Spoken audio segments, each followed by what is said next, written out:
Good Friday evening, week 5 of the Washington High School football season. Todd Milles, your host for VarsityWA's Midnight Reactions podcast, joined by my usual guests, championship coach Eric Kurle and Matt Evans from Evans Rankings in the Tri-Cities. Guys, it's been a crazy night. Let's go right to the top 25 scoreboard, and there's going to be some scores that I think are going to turn your head, guys. So let's start right at the top with maybe the most boring outcome tonight. Number 1 O'Day beats Bishop Blanchette 45-0.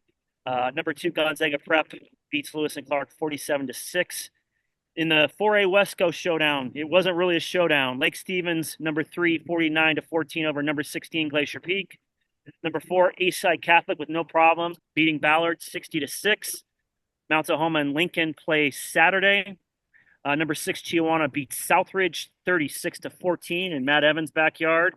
One of the shocking scores, number 8, Bellevue, which went through the Kinko pretty easily last year, guys, falls to Bothell 36-35, the 8th-ranked Wolverines. Number 9, Graham Kapowsin won Thursday, 39-0. And here's the other one that's going to turn heads. Squalicum beats number 10 and 2-time defending 2A champ Anacortes 24-21. On Thursday, number 11, Kennewick beats number 22, Richland 21-7. Number 12, Archbishop Murphy, no problems with Marysville Pilchuck 51-0. Number 14, Linden beats Seaholm 38-33 in a barn burner. Tumwater shuts out number 15 Thunderbirds, shut out Union 48-0. Number 17 Enumclaw beats Jefferson 65-7. That was on Thursday night. The 1A showdown, number 1 and number 2. Number 18 overall in the all classification rankings, Royal wins in overtime over Kashmir 21-15. Number 19 Lakes wins on Thursday night over River Ridge 42-6. Number 20 Moses Lake, no problems with Eisenhower 70-0. Number 24 Rainier Beach beats number 21 Seattle Prep 35-21. That was also on Thursday night. Number 23 Curtis 41-15 over South Kitsap. And finally, number 25 Camas beats Coeur d'Alene 26-7 down in Clark County. Let's go right to scoreboard reactions. Matt Evans, what has caught your eye on a crazy night? I'm just in shock over the amount of upsets we saw this week. I mean, I got home from Lamson to watch the end of the Royal Kashmir game, but getting updates on that Anacortes game and updates on the Bothell game. Bellevue was leading that game 35-21 going into the fourth quarter, and Bothell scratched their way back to get that game within 7, recovered an onside kick, scored a touchdown with 1:11 to go, and then completed a trick play to get the 2-point conversion to win that game. Just unbelievable. Just if you think you know what's going on in high school football, you don't know what's happening. It's just this week is proof of that. Most definitely. Eric Kurle, love to hear your week 5 scoreboard take. I talked all week about, week 5, talked about it last week, have a better idea what's going on. Well, I have no idea. I tell you right now, the parity is just incredible in these leagues right now. So many different people can win this thing outright. The 2A is just incredible, the Northwest League, 4A, 3A, 1A. I mean, you got Royal Kashmir, you got Cascade, Montesano, La Center.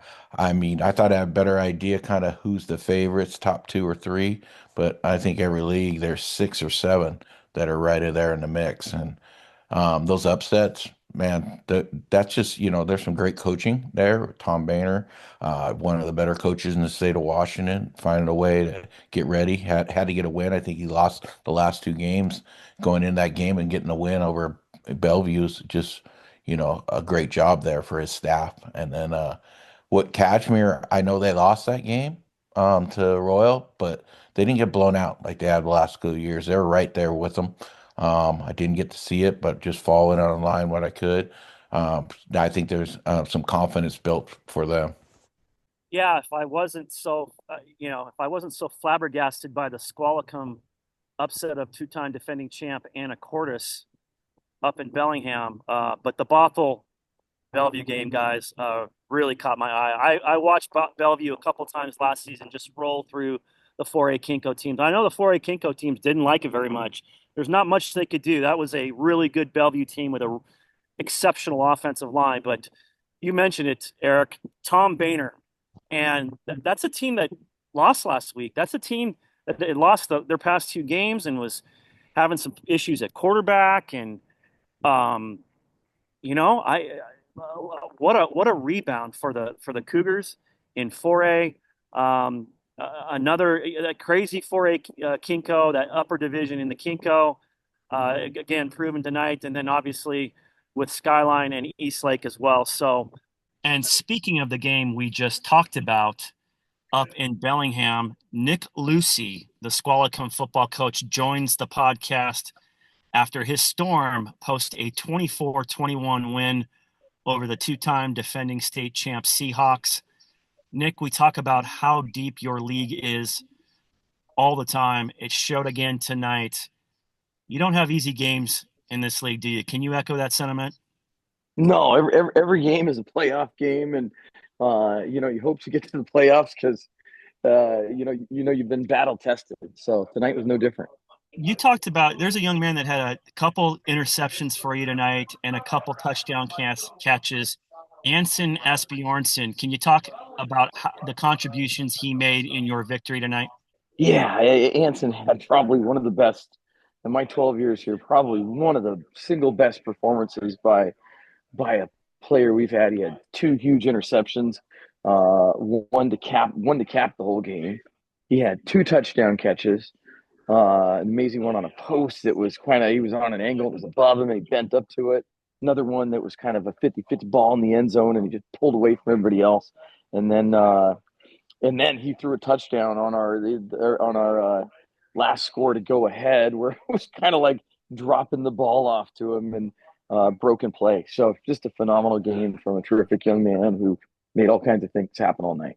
And we talked a little bit before you came on about how composed your seniors were tonight, especially in the back end of your defense against a really good quarterback in Ryan Harrington. Speak to that a little bit about the composure of your seniors. Yeah, we got an awesome group of senior kids in the back end. Reese Knowlton, Zach Watt, Khalil Binta, and Anson, as we just talked about. And he did a wonderful job tonight of covering things up and being around when the play got extended. And I think making the quarterback have to get to some different things and run the ball, and then our rest of our defense did a great job of bottling up the run. And, I think getting them into positions where they were behind the sticks and, not where they're normally at. Anacortes, Archbishop Murphy, Linden, Seaholm, but tonight it was Squalicum stage. A nice win to get you back on the map. Nick Lucey, thanks for joining the podcast and congratulations on the big win. Best of luck moving forward, and hopefully this is something that'll get the seating committee's attention if you guys can finish your business. But appreciate you coming on. Thanks, Todd. Always appreciate you. Our final segment are hot takes from week 5. Let's start with you, Matt Evans in the Tri-Cities. You bring the heat every week. What do you got for week 5? I'm looking at like seating committees, man. You got to be pulling your hairs out right now. Just in all of them. I'm looking at Kings losing in 1A. I'm looking at Napavine losing in 2B. I'm looking at Bellevue losing. I'm looking at all these results, and I'm just thinking, if I was on one of the seating committees, you've got your work cut out for you this year. My hot take, I guess, is just we're gonna have every state champion is gonna have one loss. That's gonna be my hot take right there. Every state champion, one loss this year. Wow, last week it was no repeat champs. Now every state champ's gonna have one loss. Eric Kurle, I know you have some thoughts about week 5 and a lot of the crazy things that happened. What's your hot take?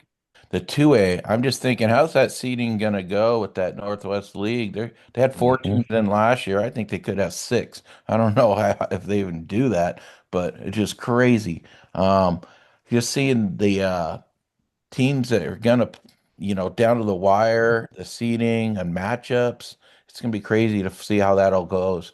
But I'm really excited, seeing Ording on keep going on a roll. And how about Othello? There's another 2A, teams that are right in there. So I mean, it's exciting that 2A football right now. I think it's one of the best leagues in the state right now. And then I like the 4A football. I think there's 7, 8 teams that can win there. So excited to see that. But really, then these next 3 weeks are going to tell a lot.